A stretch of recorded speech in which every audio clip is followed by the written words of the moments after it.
This is a reflection on A Course in Miracles, lesson 328, that says, I choose the second place to gain the first. I think it's lesson 328. I choose the second place to gain the first. And it talks about separation versus oneness, and how we all, in all of our striving to be separate, that's where all the suffering comes in. And how that relates to I choose the second place to gain the first, it's almost like to gain second place means I'm not trying to strive to be out in front. I'm not trying to strive to gain something, because that has an element of like number one first, like be out in front of something. But it's like when that striving stops and we continually loosen that grip on like looking outward to gain something, then we actually gain everything, and that is peace and freedom and health. And so I just have to share my personal story with this, and it might be a doozy, because first of all, I'm driving, and I get extra chatty when I'm driving, because I have 59 minutes left in this trip to go see my uncle. And so what's been going on, first of all, I recorded a reflection on this lesson on Tuesday, I think, when I was supposed to be doing a lesson. Here today I'm making up 4 lesson videos so I can stay on track to finish by the end of the year, because and I recorded it, but I was like, something told me not to post it, even though I really liked what I recorded. It felt true to me. And then something said, no, hold on. And so I held on, and then sure enough, when the chaos that I'll explain of my last week ended, something different came in that's equally as true for me about this lesson, like setting aside everything to truly gain number one. So, and what happened was, so today is today Friday? It's the day after Thanksgiving.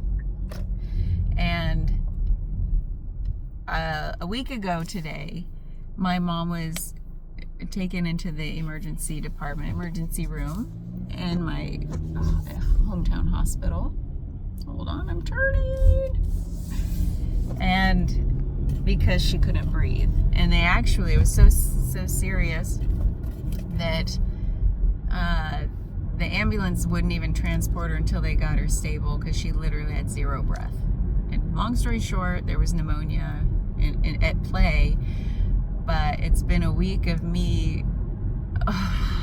It's been a week. I could do hours on this. And I probably will, because I haven't yet decompressed from this week.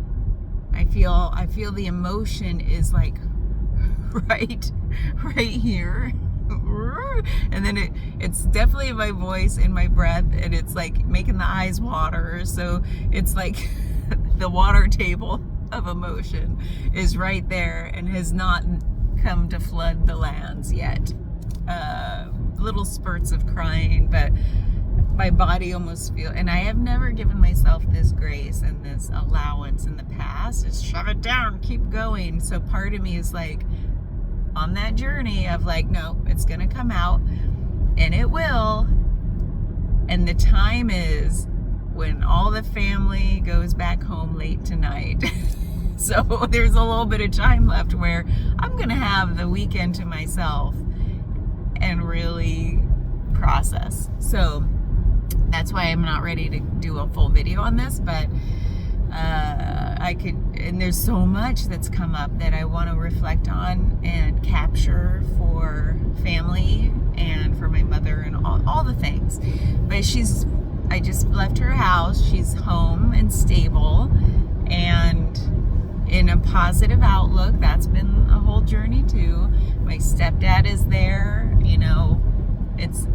It's only love from here on out, and that's relates to this lesson. Is, do you ever feel like, do you have, and this is where I want it to be a conversation. I want people to be talking about this, and it probably is being talked about. And then now, because it's my personal experience, I want it even more, right? That's just how it works. And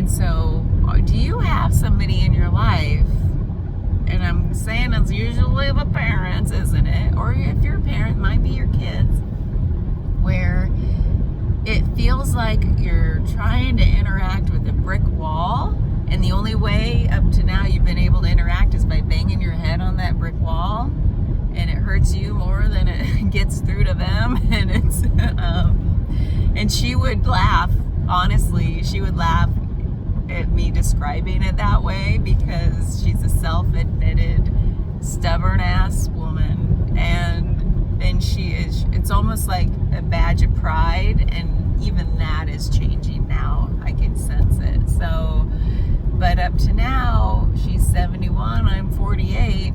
That's the life we've lived with each other, of just banging our heads against the walls and really achieving nothing but frustration. And so there's this, going through this journey through the last week in the hospital with her, moving like in the emergency room for a while, and then moving into ICU for the rest of the week, and just getting released yesterday at noon on Thanksgiving. Thank God, because you know how it is when you're in the hospital. They tend to want to keep you till like way late in the day, and luckily we got released between 11 and noon. I was like, yay. So that was lovely. But so a full week is realizing, like, to set aside, you know, the old me just felt like there's so much frustration, so much, what do you call it? Like, I can't, there's a word that's like, my hands are tied. And then there's a fear under that frustrated, hands tied feeling that is one of fear of, I know the word, hold on. Okay, I got it. I keep, it's funny, I'm starting a new video and I'll have to splice these together at some point. But because my phone just won't let me keep recording if I move away from the video, so, which is what I always try to avoid. So there are 4 fears that I created a little text image of to keep on my phone as on a widget, so I always have them visible, because they are some of the most fundamental fears that we all, every human on the planet, 99.999%. I don't like to speak in absolutes, but that we all have somewhere in our lives, at some point in our lives, and so I keep them on my phone so I can always have it ready, at the ready, to remind myself that underlying pretty much any interaction with people and any interaction with myself, or what I see in myself reflected outward, are these fundamental fears. Because underneath everything negative, there's a fear, and that helps me bring compassion to the situation, which is why I keep it at the ready on my phone. They are, and all 4 of these were in play to the max all week, and they have been there in this history of my mother and I, and these are the underlying fears of that banging your head against a brick wall feeling for this many years together. And it'll still come about, but I feel like there's been a turning point finally. So they are, in no particular order, the fear of abandonment, the fear of intimacy, and that doesn't necessarily mean sexual or physical, but in intimacy, you can read that as vulnerability in some sense. So fear of abandonment, fear of intimacy, fear of helplessness, and the fear of humiliation. So the fear of abandonment, fear of intimacy, fear of helplessness, fear of humiliation. When I came across that a couple years ago, I was like, bam, bam, bam, bam. Like, I was like, yes, yes, yes. And holy shit. That true. And then I see it over and over. Like, that one of those, if not multiple, are the undercurrent of any negative interaction you're in that you feel triggered by.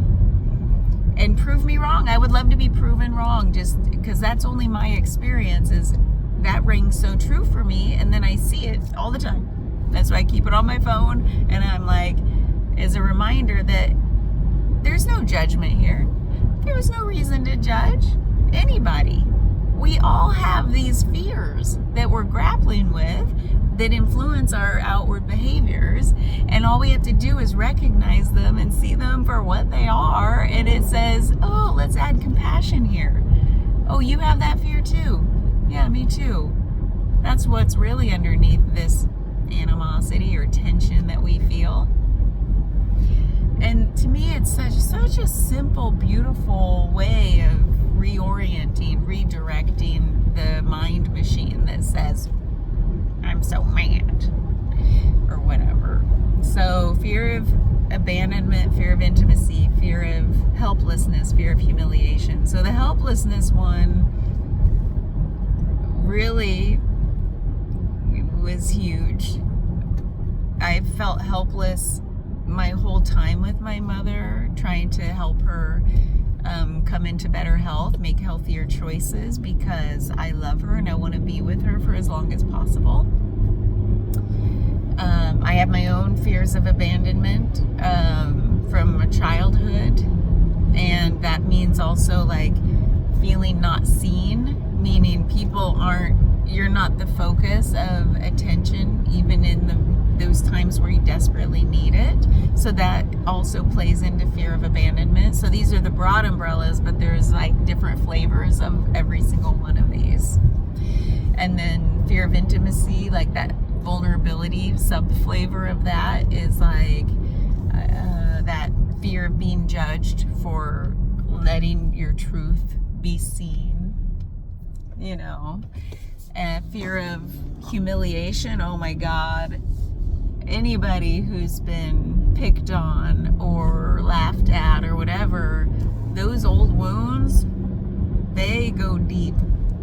So I've had that my whole life, and then I see it in spending this 24/7 pretty much with my mom for a week in her most helpless state, in her most vulnerable state, and in a state where to leave the hospital room brings up feelings of abandonment on both sides, and help, and the vulnerability, the intimacy, the abandonment, the humiliation. Nobody wants to be seen at their worst, and what you're scared of people thinking of you, and helplessness, people having to do everything for you, me taking my mom to her bathroom breaks, helping her bathe, and this is just the phase of life I am in, and other people, I hear it talked about like they're in that phase with their parents, and of course it doesn't ring as deep. I felt all the feels, but it doesn't ring as deep until I have the personal experience, right? So all of those 4 fears they were a big jumble of soup, all for 24/7 for a week.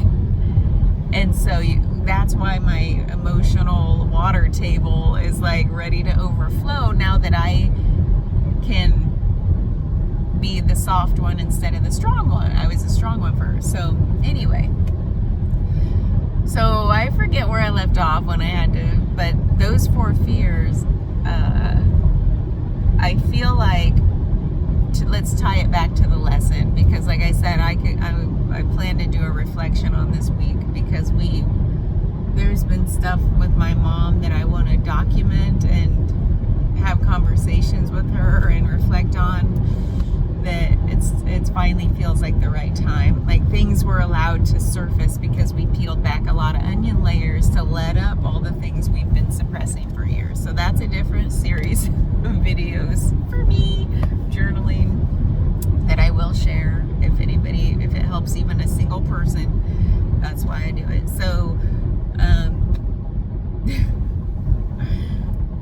but to tie these fears and like these feelings that are at my surface back to the lesson is like, when in hindsight now, all those years of the frustration was really me putting my ideas first. I feel like my mom should be this way, or really not be the way she is, because it's hard to be with her. It's hard to be real with her is really the phrase. It's hard to be real with her because she is how she is. That's me being like, doing the me first thing. Like, me even telling myself it's all out of love that I feel this way. And, you know, there's some truth in that. And then being like, but there's still all this assumption and judgment clouding everything. Like, no, she doesn't have to be any different than she is. It's just something in me that feels uncomfortable with the way she is, and feels like that thing in me needs her to be different because it'll be easier for me then to deal. Because up to that point, I hadn't yet done my own inner work to see through all of that illusion. So that was me being first. Now, having done a lot of the work, not all of it, it's endless. And thank God, there's so many gratitudes I've spoken this week to inner and then voiced when I was in inner presence, and I voiced a lot in inner presence. Talk about Thanksgiving. What a great time. And so I'm so grateful for so many things that have now come to light, that now, having done a lot of that work, I'm grateful that this came at a time where I had already started. Because if this had happened even a year ago, but especially 2 to 3 years ago, oh man, we would not have ended up where we ended up.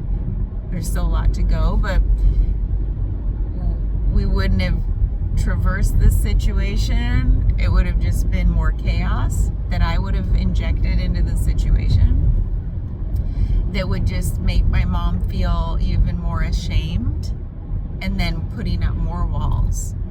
And so all of those years of me injecting my assumptions and judgments and shaming, I would assume, not that I intended that, but that was how she took a lot of things because of the way I was being about, Mom, I love you, you should be different.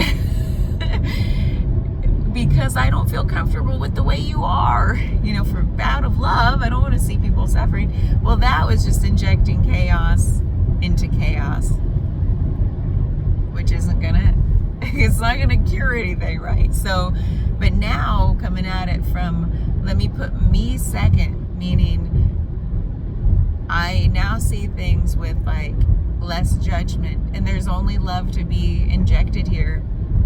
And if I feel something rising up to them about ready to inject that is not love, and then I reflect on it, and I, just push pause even for a moment. Those are old conditionings, old thought patterns, old emotions that maybe I hadn't yet dealt with that are at the surface, but they don't need to come out. She doesn't need to hear those old wounds playing out. I can work on them myself. Now, there are things like I want her to hear, but they're going to be wrapped in love and hopefulness. Love and hopefulness are the only things I think but my mom needs to hear at this phase of life. She's got her own negative mind patterns to overcome, and we talked about those things that keep her only focused on the negative. First of all, I'm like, hey, how wonderful has it been since we talked about that on day 3 in the hospital, and then shut off the news. Why is she watching Fox News? She's not even a Republican, but she watches it because that gets her riled up about the other side, you know, and she's on sides right now. So, and we talk about whatever. We won't go into all that, but it's like she looked back after day 7 and was like, oh my God, just shutting off the TV for 3 days. She's like, I feel so much better. I'm like, yeah, right? Isn't it great? Oh my God. So, I mean, there's a million things we could go into that, but that whole like, the patterns of mind, once I see what's really at play, because this week was about me becoming becoming intimately aware of her daily existence. And there's only chaos going in, and so of course her everything is suppressed because she's retired and a hermit living, a very sedentary experience. So then it's like, whoa, that's the reality of what there's so many. It was a wake-up call for me, in short. So anyway, that's how I tied it back to this lesson, when I'm like, oh, I'm glad I didn't post that first round, which I loved, but this one felt more immediate,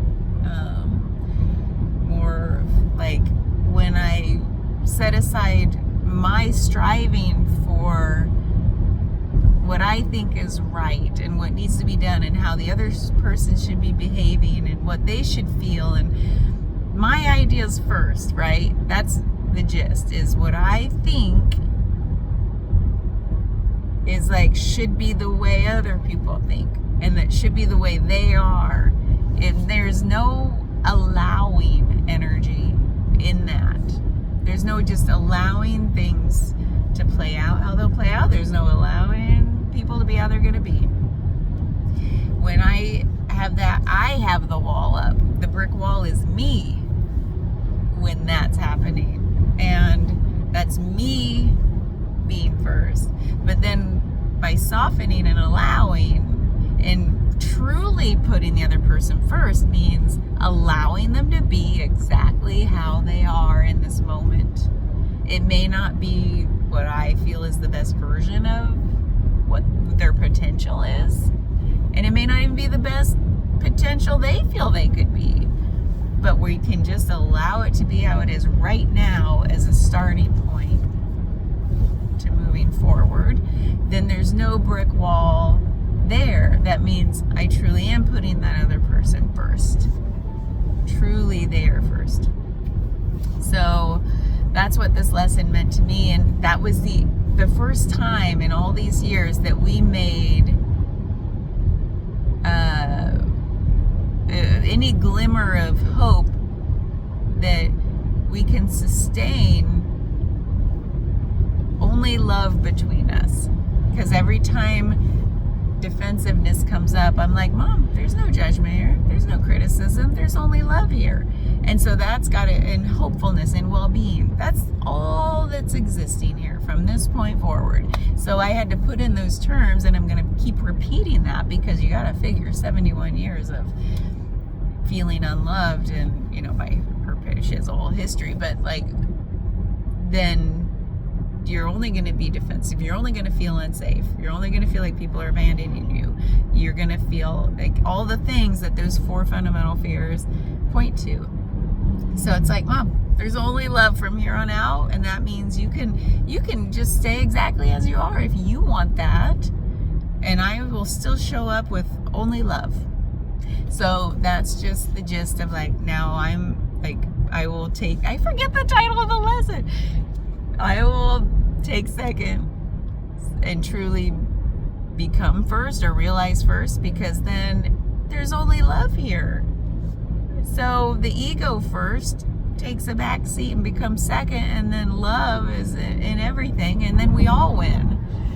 By the way, on my drive out to my mom's, I got choked up. Everything's choking me up right now, but this out in the boonies and of Midwest Illinois, at rural Illinois, and a bald eagle, giant thing, looked like it was having trouble getting started flying out of the tree because it was so big. It sort of had to sink first, and then really try really hard to get up out of my trajectory, like it was descending into the middle of my lane, and then it took off, so I was slowed way down, and I was just like, oh, I can't breathe, this is so beautiful.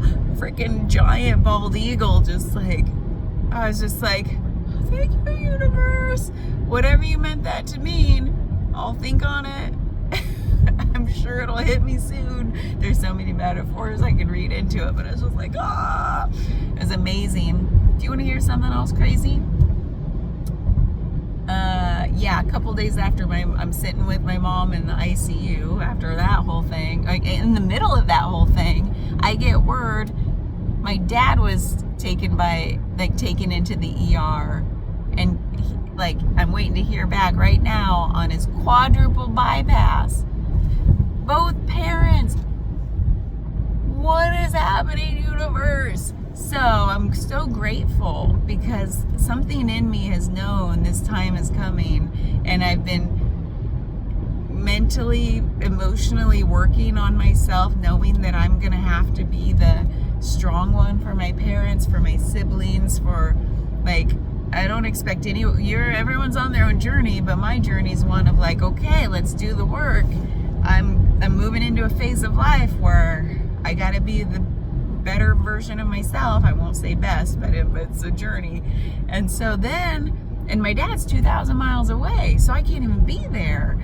And so I'm making sure okay, he's got people, of course, and some family is down there, but I'm literally at my mom's bedside, this whole heart touch and go thing, breathing touch and go, and I get word my dad can't breathe and has no pulse, and then things play out over a couple days. He's stable and okay, quadruple by I can't even put in stents, it's so bad, and that runs in my family too. So it's oh, okay, and my heart's I'm breaking, and I'm both sides of the family have heart issues, and my heart is just a big pile of mush. Oh my God. So anyway, it's been a week. So thanks for letting me share some of that.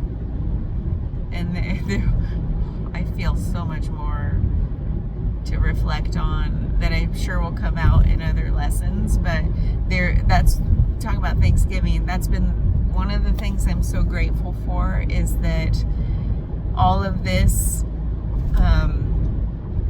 strength is in there, and it's finally where I feel I can tap into it. Do you ever feel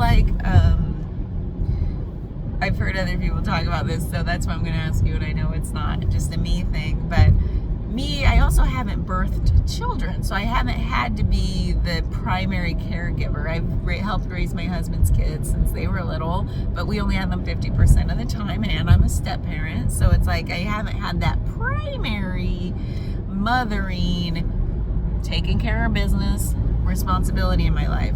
So I just wanted to set the context.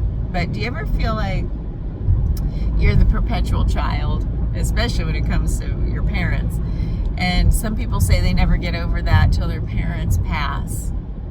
And now I'm in this phase where I feel I'm becoming the parent while my parents are alive. And I've said that for a while now. And then with the double whammy of both parents having an eerily similar thing going on the exact same couple of days, I was do-do-do-do-do-do-do.